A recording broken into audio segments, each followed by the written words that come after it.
Hi, you are listening to Baachu Talk, a podcast for government services professionals. My name is Bhaskar, and I will be sitting down with our government services leaders to share their stories, discuss their career, and learn all about their values and collective impact in our society.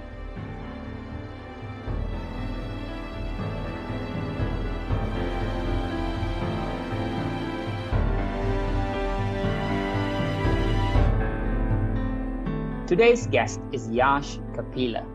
Yash has close to 30 years of integrated facilities management experience, not just in UK, but globally.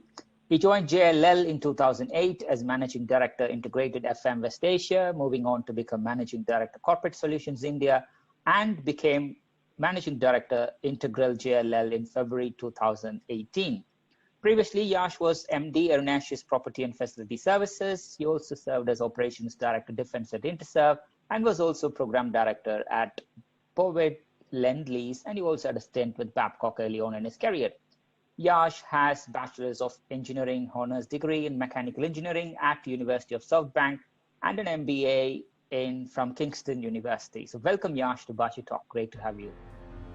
Thank you for having me. It's I'm really grateful that you set this up. Interesting to find out what you're going to ask me. And yeah, happy to be involved. Thank you, Yash. Yash, let's go back to the very beginning, Yash. Where were you born? And let's talk about your high school and early education. I was born in southeast London. I was born in Greenwich. Our family were living in New Cross at the time. That's where I was born. Okay. And I went to school in the same area. In a number of schools. My schooling was primarily in Catford, so a wonderful part of southeast London for all of you Londoners out there. You'll be getting my sense of humour if you know Catford. Yeah, I went to Sedgefield Secondary School. That was a good time there. Tough growing up at that time, in London, but it was a good time there. I did my mechanical engineering degree at South Bank University, also in South London. Yeah, and interesting time. I'm glad I put the effort in then. I must say I didn't take it seriously until I failed everything at least once. So it was a good lesson to learn. Wow, Yash, you have always been a South London boy then, Yash? Yeah, always been a South London guy. Yeah. That's brilliant. 1985, how was engineering? How was the whole application process, and how was the whole thing? It was interesting because I didn't do incredibly well in my A-levels, but I was offered a space in South Bank University to do a mechanical engineering degree, and I jumped in, and it was good. It was really good, in terms of what we learned. But you soon found out that the course was so, if I look at it in terms of how you were taught management in that course, there was a massive gap. It was all around unions, shop stewards, charge hands, and engineering workshop type environments. But even in that time then you felt, well, actually this doesn't feel right. Is this really what I'm going to be going into? So it was an interesting introduction into engineering, but I'm glad I was able to supplement that with a little bit more education once I got through.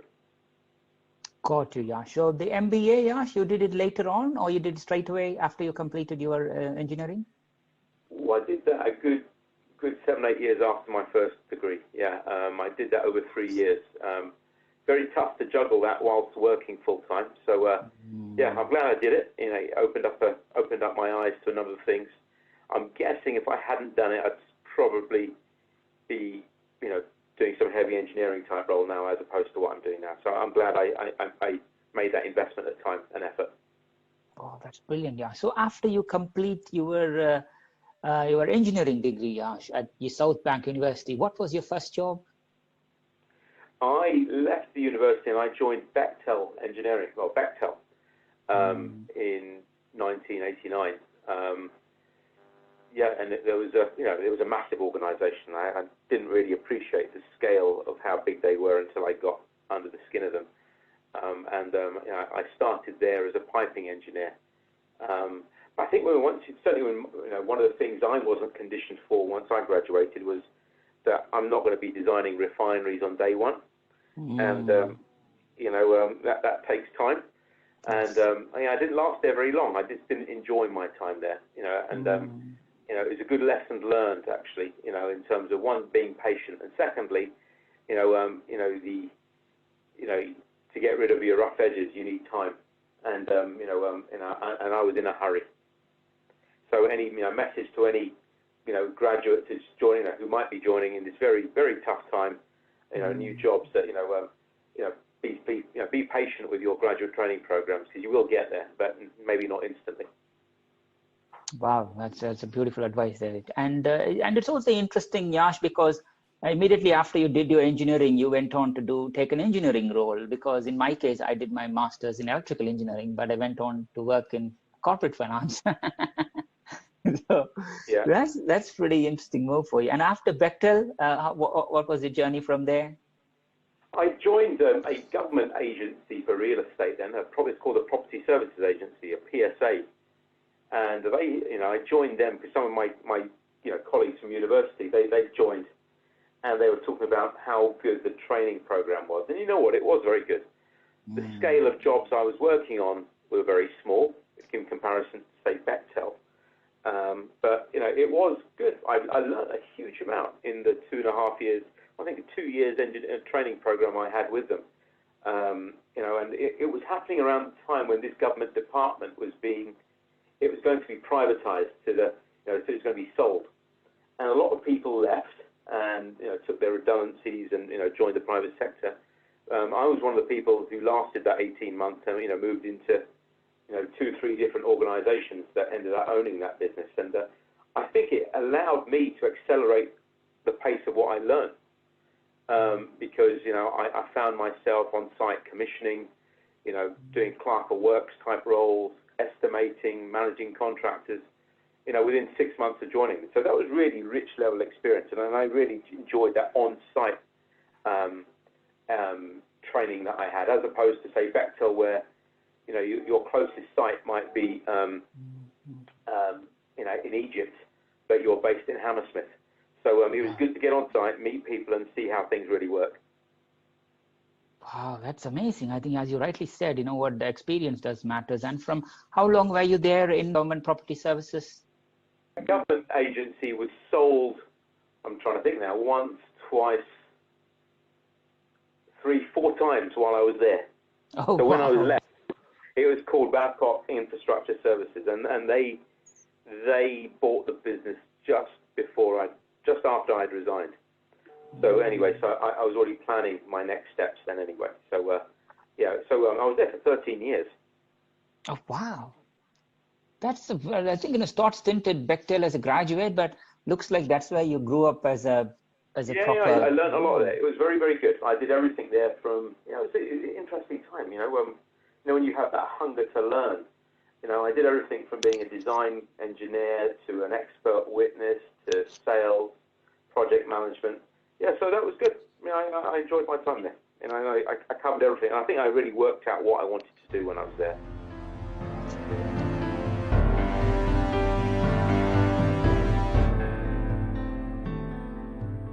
And straight after that, or during that period, you did your MBA, is that Yash? I did that, yeah, during the tail end of my time with them. Yeah, so yeah. Oh, wow, certainly. Perfect. And I probably wouldn't have moved into the sales role without doing the MBA, because I was a purist engineer, and all that mattered was nuts and bolts and grease, to be perfectly honest. And I wouldn't have moved into that sales role unless I'd done that MBA. That's brilliant, Yash. I think you got a solid technical background, understood engineering, added management into the layer. So from Babcock, moved to Lendlease, is that right, Yash? Yeah, I spent a couple of years with Lendlease. That was a very big construction program, and I'd actually worked on a joint venture between Babcock and Bovid Lendlease at the time. And once we'd been awarded the contract, it was a significant construction program over 10 years. So I joined them, and it was really, really good, interesting time with them. I learned a huge amount there, and it was probably the first global organisation I'd worked for. When we'd have gatherings of management from around the globe getting together, you'd meet people from the far reaches of their portfolio, be it Australia, South America, I think India at the time were a part of it then, North America, and it was really good to meet people from all over the place. And when you used to go to their offices and you saw the resources they had for, say, sustainability or sales, and you realised what a small company you'd come from. So it really was a good organisation and gave me a flavour for the work that's done outside of the UK. Wow, I think that seeded you to move towards West Asia, is it? All the way to India? It opened my eyes that that you can develop a career outside of the UK, and it wasn't on my agenda before that. That's amazing. And after 2 years, the large construction project, defense interserve, that's very interesting as well, Yash. Yeah, well, at the time I was working in the defence sector with Babcock, Lendlease, and there was a natural progression into interserve. It was a bigger role. Rather than one contract, there was an opportunity to lead the defence business for interserve, which was significant. And I still have close ties with my colleagues in that organisation who are having a tough time of it at the moment. I'm hopeful that it'll look better for them in the next 6 to 12 months. But yeah, really good time there. The move from interserve into Erinaceous was probably one of the worst career moves of my life. That was an impetuous move, and it wasn't great there. So the less said the better about Erinaceous. It was another one of those growing up moments. I scope of that, don't rush into anything and really understand the organisation that you're moving into. The only positive really that came out of Erinaceous that they had operations spotted around the globe. Well, certainly they had a BPO in India that they owned. They were trying to do stuff in Dubai, and I had the opportunity to certainly meet people from both those businesses. And and when you travel to Dubai, certainly back in early 2000s, that everybody wanted your CV. So I shared something, and before you know it, I was being offered jobs in the Middle East and Asia. I didn't really want to do Dubai, but India was somewhere. I'm of Indian origin. Always had close ties with my family there, and made the jump of 7.5 years in India, which was tremendous with JLL. It was. I'm very grateful that they gave me a call, and I'm even more grateful to myself, I should say, and my family's support for letting me live out my dream of working in India. So I really enjoyed it. It was. I'm sure when I retire and I look back at my career, I don't think the days will be any better than they were in my 7 or 8 years there. Wow, that's beautiful.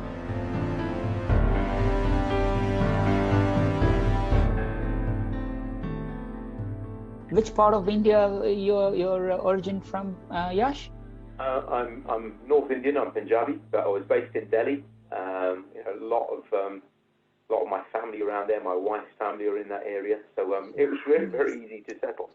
The first 6 months are crazy when you're settling into India because nothing really quite works.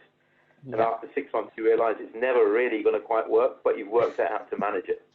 And then I think we were blessed then to have our daughter within the first year of being there. So India was very lucky for us.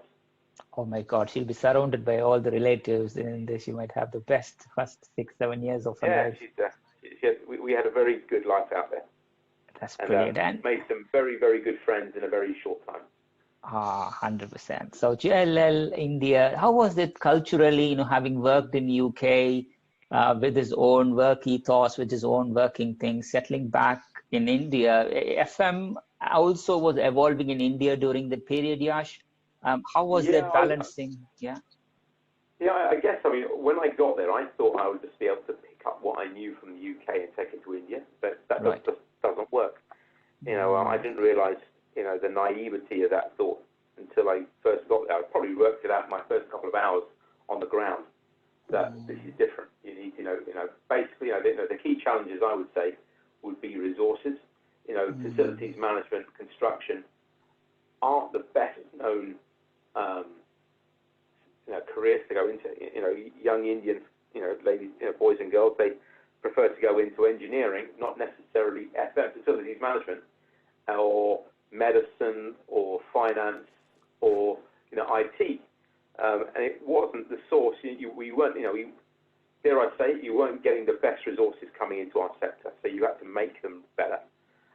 So it was about building a really strong team, being bold in your appointments, and really managing safety. I won't go into what I found in my first few weeks in terms of safety, but putting JLL's stamp on the need for proper safety, regardless of where you are around the world, was a big one for me.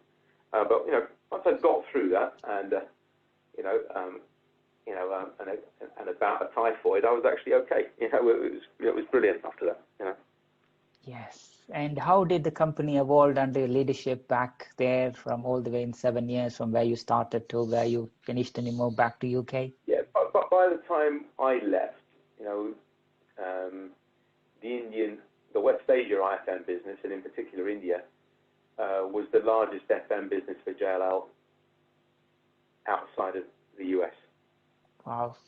So for me, it was hugely satisfying, with a bunch of people who I'm in contact with daily, and continue to watch their careers flourish.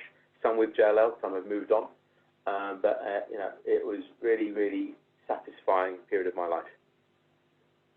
100%, yeah. So, returning back to UK, how did that happen, and how are you settling back? 2018, is it? Yeah. Oh, yeah. Came back in 2015. Yeah. Oh wow. Okay. Yeah, came back in 2015. Yeah. So, settled, more than settled. Took my daughter a while to settle, but we're settled. It was easy, having we had roots here anyway, so there was no big deal. Definitely colder, and I miss the heat.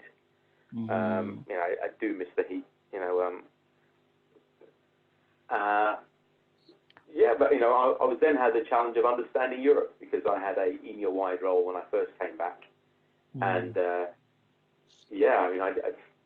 thought the India was tough in terms of getting across the various regions and the different states, but very similar to working in EMEA. You've got so many different working practices, different cultures, different approaches to doing things, and unraveling that and building relationships across EMEA was, I wouldn't say it was as challenging as India, but it was it took time, and again, hugely satisfying. 100%, Yash. Any interesting memories or interesting projects back in India, Yash? Yeah, many. Managing the pace of growth, and I think to be successful in India, you have to plan 12 months ahead, and really leverage that CRM platform with your clients, because there was a time in 2010, just after the global financial crisis, where there wasn't enough space to match demand. So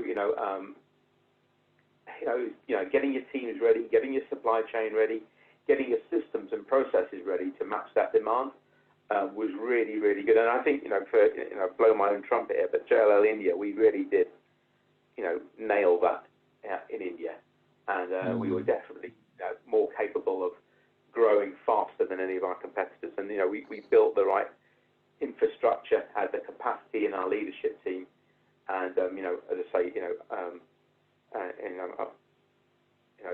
the businesses continue to flourish after we set that all up. So I'm really, as I say, that was really good time.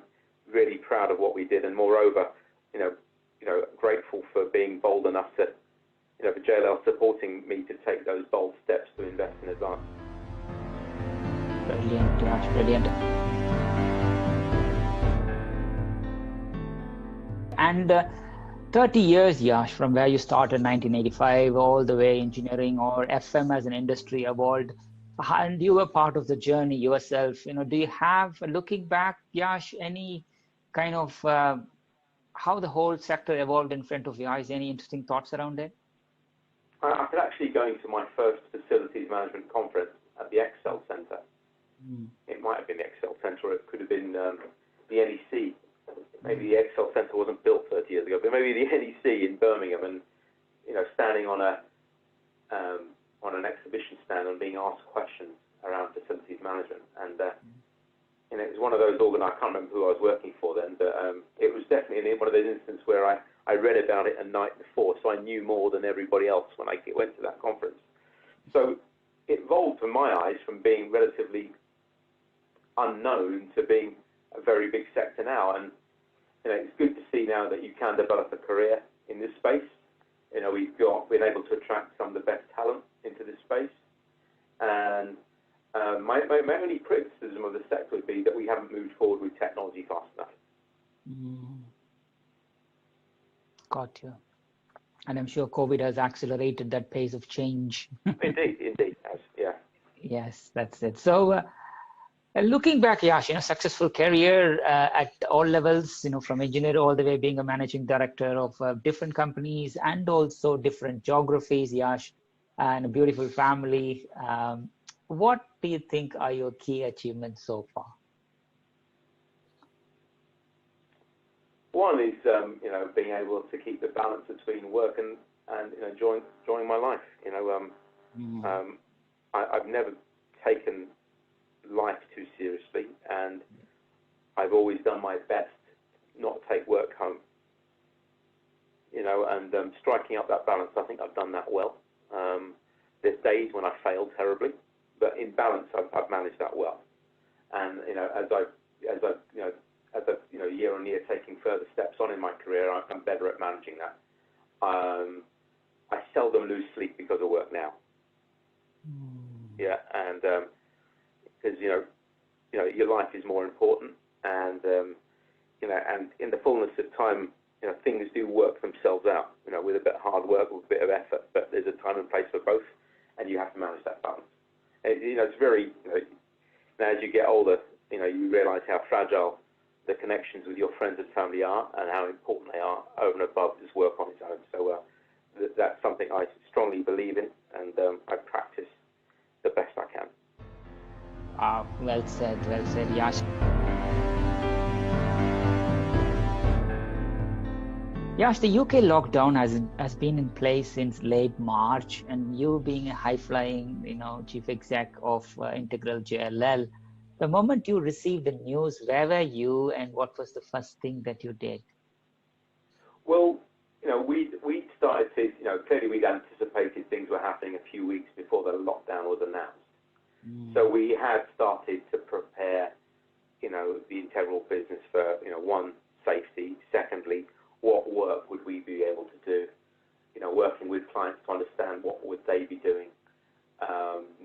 Doing our best to get our people working from home.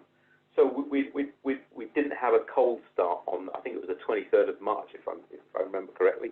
I remember, because I was at home when the news came and it was confirmed, and we didn't know.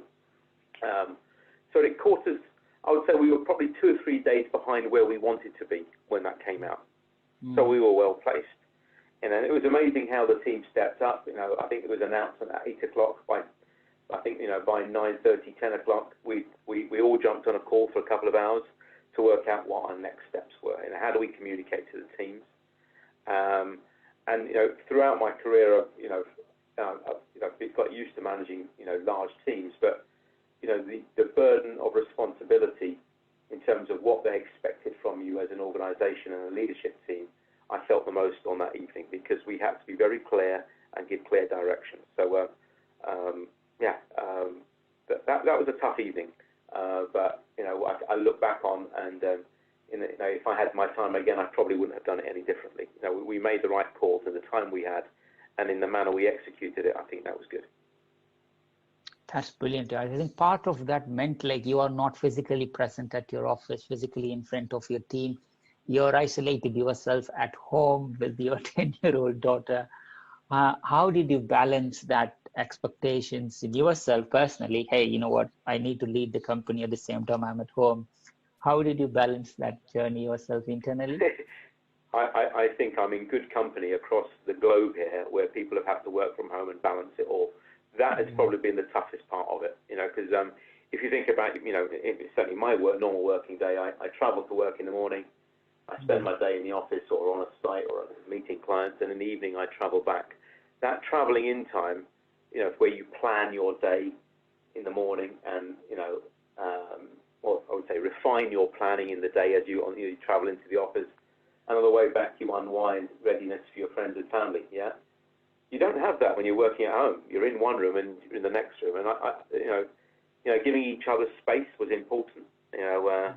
I think the person who probably suffered the most in that was our daughter, who Certainly for my part, I probably wasn't the most attentive, having stepped out of my home office into our lounge and spent time. It took me time to reconnect.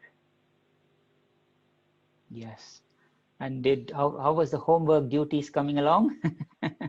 Well, that worked well. My wife is not working, so she's been looking after us, wonderfully, and she managed the homeschooling very well. So I steered clear. I had the weekends working on science homework and maths.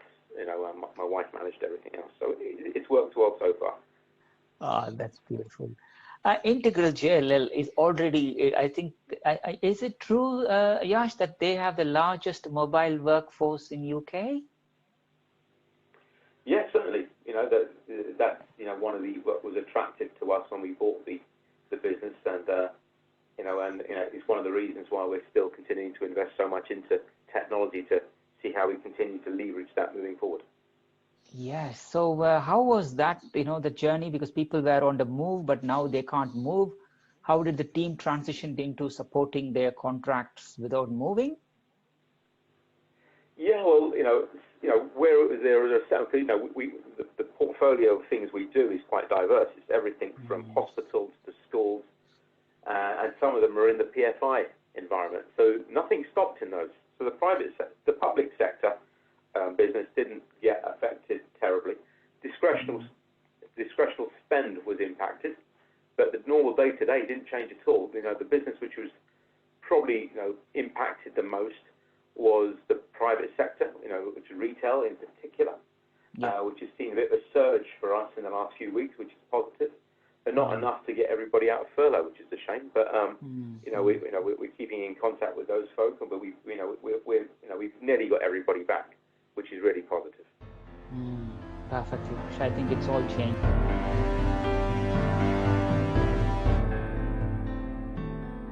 So, as you rightly said, Yash, what have you observed lately during this COVID crisis that reminded you that people are kind? It's the gestures of goodwill. Even when you're going for when I go for a walk in the morning, I think most people don't even bother making eye contact. But now, the good mornings and the goodwill, people being patient in queues. It's shown a different side of people, and just the general kindness out there. It's a shame.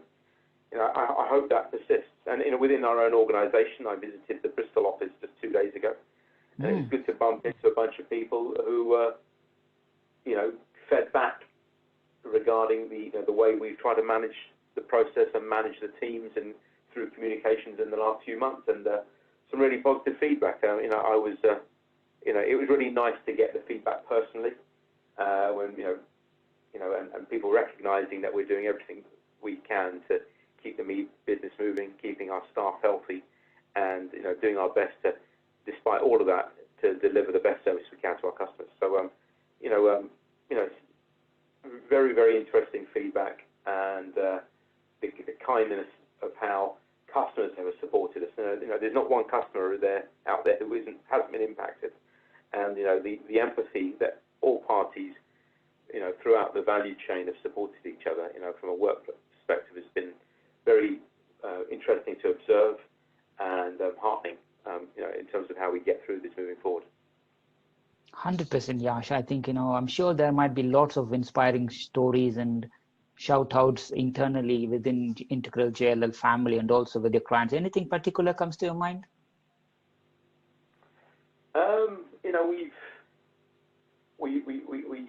We've had to work really hard on some of the mental health issues for some of our team who are not at work. Yes. Or people struggling with this. It's been great to see how our teams have worked together to help each other out. And when I first went to our call centre 3 weeks ago, I was given an example of how people have used this, the technology we've given them to make sure that happened. I'm so glad we launched Teams earlier this year. That wasn't by design; it was on the timetable. But certainly in the context of COVID, it wasn't a consideration because of COVID. But the way people have been in contact with each other, supported each other, the whole moral responsibility to be a good neighbour and ask to see how things are going. It has been really good to see within the organisation, and I'm sure they do that with their friends as well. So, I'm really proud of how the teams have looked after each other. That's brilliant, Yash. And how are you looking after yourself, Yash? It's been a tough on you as well, I'm sure. Yeah, I get my sleep in. As I said, I sleep well, so I'm good in that department. Trying to get a bit more exercise, which is good. Never a bad thing.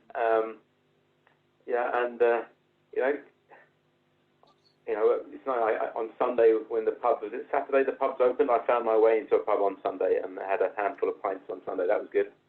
Started to feel a bit normal again. I didn't feel too good the next morning, but it was good. So trying to get that balance, Baachu, just making sure you are making time for yourself too. I'd love to have a holiday, but I'm not sure I have. Unless I don't know about you, but unless I'm away from the house and away from work, I don't know how you have a holiday. So I've taken a few days off. I did some decorating, which was painful. I wanted to go back to work. It was so painful. But I did shut down, and maybe I'll do something like that, some activities at home or something, just to get me out of the network. Got you, Yash. Got you.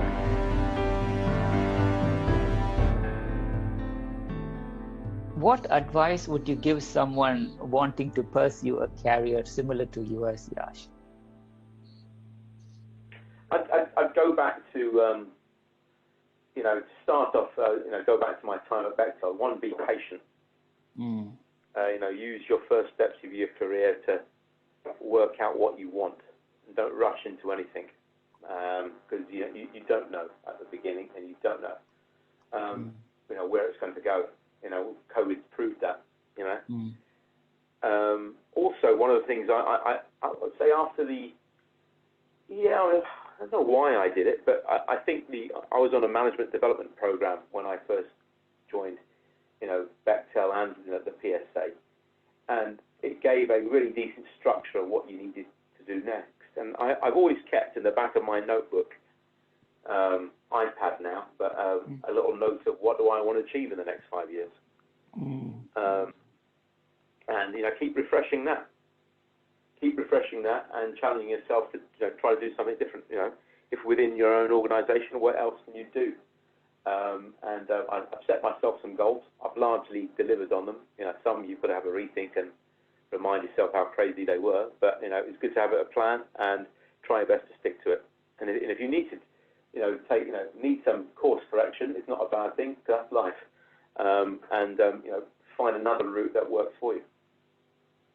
Wow, that's beautifully said, Yash. And what's in your 5-year plan, Yash? I knew you were going to say that when I mentioned it. And I've got a few things up my sleeve. Certainly from a professional perspective, I would like to get closer to technology and how it impacts the FM industry, because I think there's a gap. Yes. And there's, in light of what we've seen in the last few months, any digital businesses, they've largely flourished. And I think, as we see the next wave, because there will be a next wave, I guess, in the UK, and who knows when there'll be another pandemic? Because we're still some way off solving this one. I think that's the piece where I'd like to make a mark within the business to do something in this space. Perfect, Yash. Yash, we talked a lot about the professional part here, Yash. Tell us 3 things not many people know about you. Oh, God. For people who don't know me well, I'm a massive Liverpool fan. I didn't know I'd have to wait from the time of graduation until today, or last week, to wait for another Premiership win. So that's something about me. I love, people, when they go to India, they really complain about the heat, amongst other things.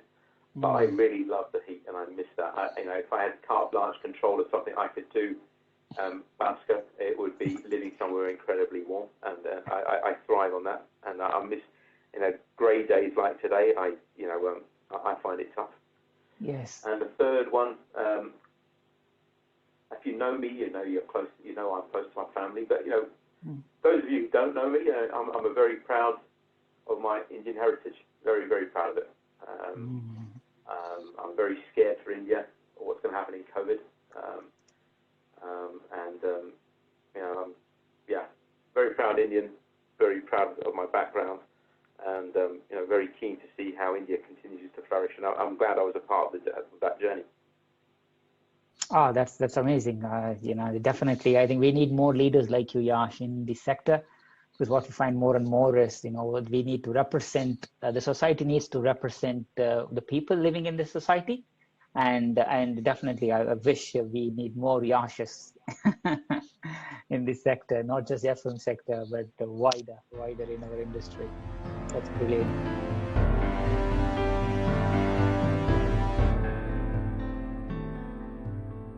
Yash, what are your hobbies and interests outside work? So I do like cricket. I Okay. do like cricket. I do like to play whenever I can. I got into it again in India, and I brought it back with me. I do like my cricket. I do like reading about technology and where things are going. I find that self-education very useful. And that doesn't mean I'm sitting behind a magazine or a computer every day, but there's within the certain space of reimagining how things work. I'm really keen to see how that works and how it impacts our own sector. And lastly, believe it or not, I do like to cook. I do like to cook. Wow. And what's your favorite food that you are very famous for cooking at home, Yash? I think I can make a really good meal which has anything with fish, and I can do fantastically. Dare I say it? Yeah. Yash, I am 15 minutes away from you, right? Yeah, sure. And the problem I've got is getting time in the kitchen. Anytime I go into a kitchen, there is a risk of an interesting discussion with my wife, who tells me how to do things, and I do like shutting the door and getting on with it, very politely, of course. Exactly, yeah, I think that's the home is Mrs.'s empire. I have the same thing, but that's impressive, yeah. Definitely, now I have more reasons to visit you. Cool. Any famous kitchen fails? Yeah, I can remember once I used a pressure cooker to make a lamb curry, and it was the first time I'd used a pressure cooker. And when I opened it up, it was just a big black lump of mush. Yeah, that was a disaster. I think you're only meant to use a pressure cooker for meat for about 2 minutes. I had 15 minutes, so there wasn't much left. God, that was a disaster. Everything else, I've been fortunate. You occasionally put too much salt in. I think my friends and family are kind. I get very generous feedback. That's nice. That's amazing. But I think cooking is a kind of meditative thing in itself. I think it takes a lot of courage to do that. That's brilliant. And what was your best subject in school? My best subject in school was design and technology. Making things, doing things. Yeah, I really did enjoy that. My daughter has that at school now, and she had to make a project with cams and levers a few weeks ago. I think it was brilliant. It was like taking me back 40 years, to do that type of thing again. So yeah, really good. Got you. Yeah, as you just mentioned that you are a very good cook, but if you could eat only 3 foods for the rest of your life, what would they be? Indian food in India. I think it's highly overrated here, and anyway, I'm very picky, having spent so much time in India. Indian food in India, in particular, I would say any roast mutton dish in India is just the best. Yeah. Secondly, I do like Italian food, not necessarily pasta, but I do like lots of tomatoey preparations from Italian food, and lastly, Thai food. It's amazing, Yash, because sometimes when I ask this question to the guests, they normally say fish, vegetables. They go specific, but in your case, you went pretty wide. Thai food, Italian food. For me, it's the flavors. It's the flavors. Yes, that's. I do like the aromatic Thai food, and most of it works. 100%, yes. The Indian food is, as I said, the most particular is any mutton,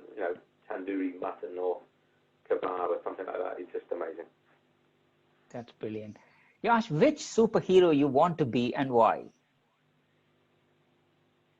Which superhero? Oh my God. Hmm. I'm gonna pick one randomly. Spider-Man. So I could, I'll pick Spider-Man. Got you. You can ask me why now, but why? Maybe so I could fly through the air like that. That would be good. Got you. That's nice. So if I asked your daughter for a reference about daddy, what do you think your daughter will say? She'll say he's my second favorite person in the world. Okay. First, obviously, mommy. No. Mum is number 4 on the list. Oh, really? Yeah. Oh my God. So the first person is your parents or? Yeah, my mother. So her grandmother. I can imagine. I can imagine. Yeah, that's beautiful. So do you have any nicknames, Yash? I have many, but I'm not going to tell you. Are you a morning or a night person? The audience to their imagination. That's great. Are you a morning or a night person, Yash? I'm an all-day person. Yeah, I can, I think I operate easy as well in the morning as I do in the evening. So did you find that during this COVID thing, we work long and late and also weekends? There is kind of that weekday, weekend, morning, evening kind of went slightly diluted. Did you notice that? Well, Monday to Friday was flat out, and they were, persistent. 5 days a week. It must have been on average 12 hours a day minimum, I guess. Yes. The weekends, I did need that time to unwind. The weekend, I just had to unplug. You do find yourself planning the next week. Yeah. But I try to limit it to planning as opposed to any heavy activity. Got you. That's brilliant. So if you could be anywhere else right now, where would it be? If I could move, where I'm living now to somewhere in, say, the Far East, somewhere a warm climate, Thailand or Malaysia, I'd be very happy. Oh, that's nice. Is there any favorite place that you traveled to or the place that you want to visit, Yash? I'd like to go to Peru. There's some great architecture I've seen on TV recently for Peru. I'd like to go there. I've never done a safari in Africa. I've never done a safari. I've never done a safari in Africa or been to Africa. I'd like to do that. Yeah. And I'd like to, go up into the mountains in Canada. They're the 3 that that I'd like to tick off. Perfect. I am sure there's a part of your 5-year plan as well. Or yeah, if not, dented this year. Yeah, but yes. Yeah, you better add that as well. Yeah, just a reminder. So what would the world be like if it was filled of male and female copies of you? Oh, that's a scary thought. That's a very, very scary thought. Let's pray that doesn't happen, firstly, but I think there'll be lots of laughing and lots of teasing and mickey taking, yeah. That's it. So who haven't you seen or talked to in a long time and you hope that they're doing okay? Yeah, I've got 2 of my really good friends I've been on the phone with and done Zooms. That doesn't count. I'm really looking forward to have a weekend together with those 2 guys and have a few drinks. We've known each other since we're 10 years old, and we haven't seen each other. So we hadn't seen each other before COVID for a good 6 months, and now it's been nearly a year. So Wow. I'm really looking forward to seeing both of them. Oh, that's brilliant. So what was the last gift you gave someone?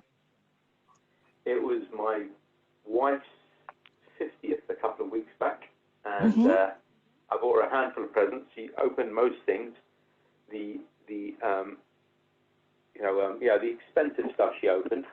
The Apple AirPods are still on my desk. Haven't been opened yet. I think they're going to have my name on them very soon. Oh, yes, 100%. You buy what you like and then you give it to them and you bring it back. That's Absolutely. That wasn't by design on this case, though. Yes, that's good. Oh, please do wish your Mrs. Kapila a happy birthday from us. That's really Thank you.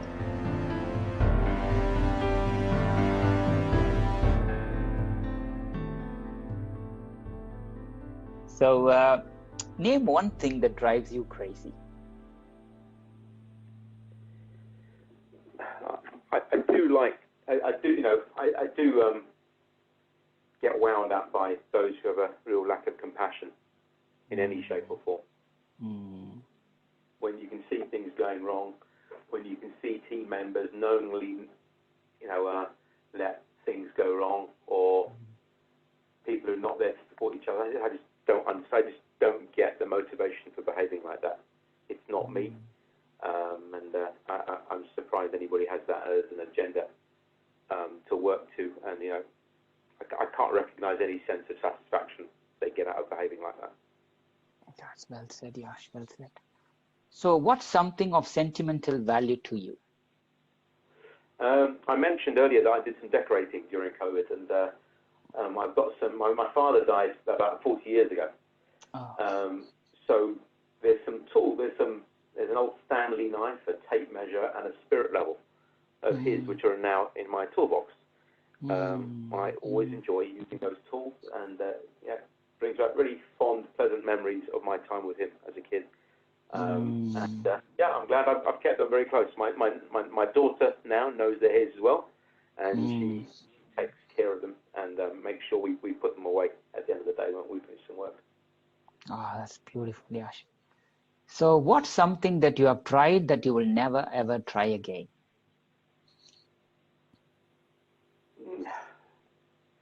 Anything involving heights. I'm really bad with heights. I've never done a bungee jump, and I never plan to. But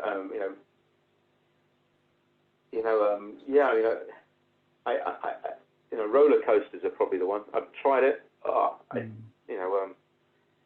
I'm not one for creating my own stress, and that I get wound up just standing in the queue. So I won't be doing that again. Wow, that's brilliant. And what's the most amazing true story you have heard? I have a neighbour. Well, there's somebody, when I get the bus in the morning, there's a guy there who always comes out and says hello when he's putting his bins out or walking to the station. And I was looking at him for a couple of months, and I thought, I know this person from somewhere, and I don't know where. Then as I thought deeper and deeper, it reminded me of somebody who I went with school when between the age of 8 and 10, 8 and 11, it reminds me of that particular individual. I thought, that is him. I haven't seen him for nearly 50 years, but I guess it's the same person. And one day, whilst I don't go through anybody's rubbish, he had put his rubbish out, and there was a box there, with an Amazon box. The wind blew, and the box fell into the road. So I did my good citizen piece and picked up the box and put it back on the pile, and it had his name on there. So I read the name, and it's exactly the same person. A few days later, I got brave enough to tap him on the shoulder when he was walking past my house and said, "Look, are you who I thought you are?" And he was. So somebody who I hadn't seen for nearly 40 odd years, and had gone to school with, played in the same five-a-side team with for nearly 4 or 5 years, was my neighbour. And we lived 3 or 4 houses away from each other. And, I've never told him I looked through his rubbish. I'm guessing he's not a listener now, so he's not going to find out. But it was amazing that the level of separation and how close you could be to somebody you haven't seen for so long. I was amazed by that. And that's a true story. Oh, wow. That's super powerful. 100%. Wow. So what's the best compliment you have ever received?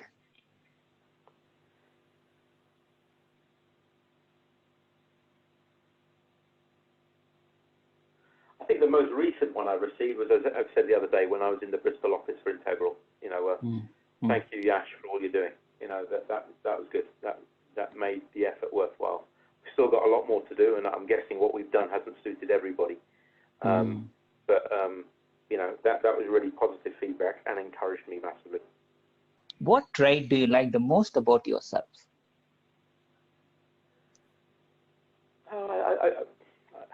I've always, willing to give things a try. I don't give up, and I try my best to do things with a smile. Ah, that's nice. If you could be invisible for a day, what would you do? I'd love to sit in, from a work perspective, I'd love to sit in one of my team's meetings as a fly on the wall to see how, things are done. What do they think about the direction we're moving, so that we could influence a better outcomes for them. Despite investors' best endeavors, what else can we do? Got you. So choose a movie title for the story of your life.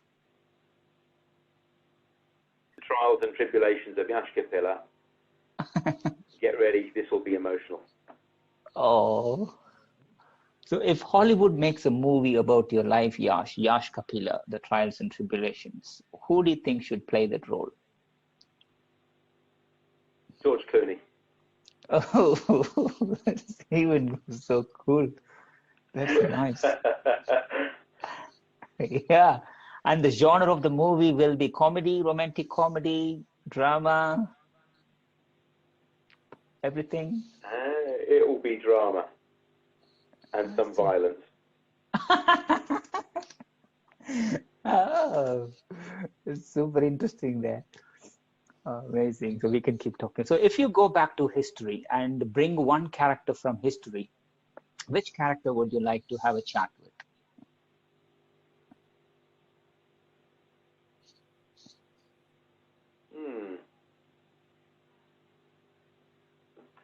Yeah, I guess it would be Martin Luther King. Interesting. Yeah. I'd love to understand how he got up every morning and had the bravery to keep pushing that challenge along. Yeah, that's super powerful. Yeah, so true. And Despite what he... the challenges and the threats that sadly came to take him anyway, but he still got up every morning. Why was he prepared to make such a sacrifice? Wow.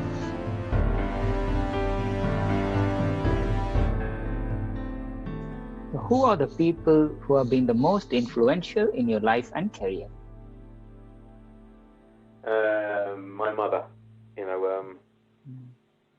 most influential without question. Let's say, we lost our father when we were very young. She was very young too, and she never gave up. And we've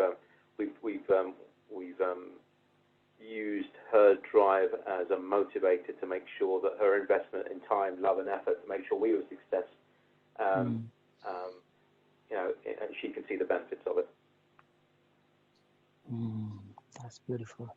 And what is one kind or thoughtful thing someone did to you recently or in the past? My daughter made me my Father's Day card. Her recently improved technology skills whilst on C19. She downloaded a pile of photographs and made it herself at home. It's taken prized place on my wall in my office. That's beautiful. So what's the best piece of advice you have received and from whom? It was a colleague of mine, one of my bosses, Mike Thompson at Interserve. He's no longer there, unfortunately. But he asked me about my career within Interserve, and his advice to me was, your role within this organisation is as big as you want it to be. And I took that as being, you can take, it's down to you, Yash, to really drive where your career's going. And, if you work hard, you put the effort in, you move forward in the right direction, you'll get everything you need. Wow, that's super powerful advice. So what's the biggest lesson life has taught you so far? Don't take things too seriously. Stuff happens, get on with it, move on quickly. Yes. And who is the kindest person you know? My sister. Oh. Any fond memories or? Oh, constant memories. She's every time I meet her, there's another kind thing she does. She's just a wonderful human being. So, is there any message that you would like to give to your integral colleagues through this podcast, Yash? Yeah, just stay bold, stay really confident, and just rest assured that we're doing everything possible to get you back to work and for those of you who are on furlough, back to work as soon as possible. And others, really appreciate the effort you're putting in. And we need you to keep on driving the business forward. And, don't hesitate to reach out if you feel we're not doing enough. That's good. So hopefully we'll come out of COVID crisis soon, Yash. So what's something you're looking forward to in the future? I'm looking forward to a really good holiday where I can shut down and internet doesn't work and the Wi-Fi doesn't work. That's it. We all are longing for that day. And hopefully the mobile phone too doesn't work. Yes. So true, Yash. Yash, is there any part of your life or career we haven't touched, Yash, or is there anything else you would like to share before we close down the podcast? No, I think you've done your research. I think you know my background, so I think you've touched all parts of it. Thank you.